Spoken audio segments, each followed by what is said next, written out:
Vous savez que l'électricité sans fil existe. Vous connaissez par exemple les chargeurs sans fil.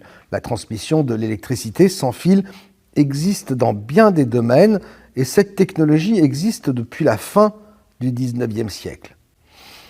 Alors, pourquoi n'a-t-elle pas été développée finalement? Pourquoi avoir préféré s'encombrer de fils? Parce que c'est plus fiable, moins dangereux, plus pratique. Vous l'avez compris, la seule raison, c'est l'argent.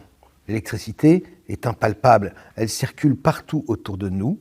Les fils et la complexité des installations électriques poussées à l'extrême ont été choisis pour nous donner l'illusion du contraire.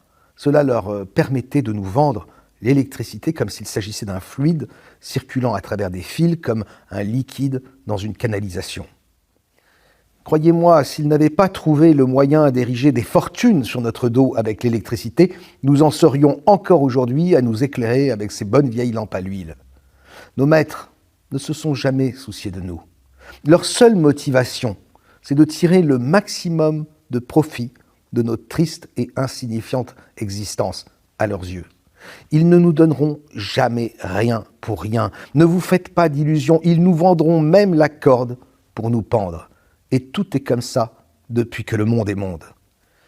Il n'est pas question ici seulement de facture d'électricité. Pensez à tous ces kilomètres de fils, tous ces poteaux électriques, pensez à toutes ces boîtes de dérivation, pensez à toutes ces gaines, ces prises, à tous ces interrupteurs, tous ces fusibles, ces dominos qui sont vendus par millions chaque jour.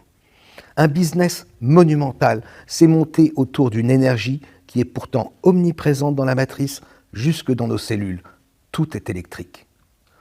Pensez maintenant aux téléphones, ces vieux téléphones filaires. C'était aussi deux fils.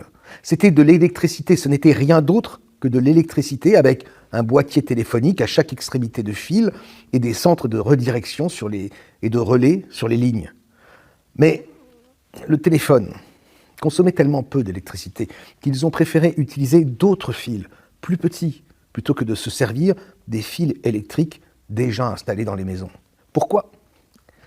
Parce que les compteurs électriques n'auraient jamais pu vous facturer les appels, la consommation électrique d'une conversation téléphonique étant électriquement imperceptible.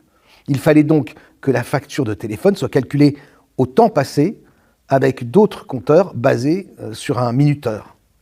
Ils nous vendaient du temps, très cher. Ils s'arrogeaient le droit de vous facturer le temps que vous passiez à converser avec vos amis, votre famille. Vous n'avez pas la rage de voir à quel point ils nous prennent pour des vaches à lait. Ils sont tellement habitués à nous voir jouer selon les règles de leur jeu truqué qu'ils nous laissent même régler nos courses tout seuls à la caisse pour économiser jusqu'au salaire des caissières.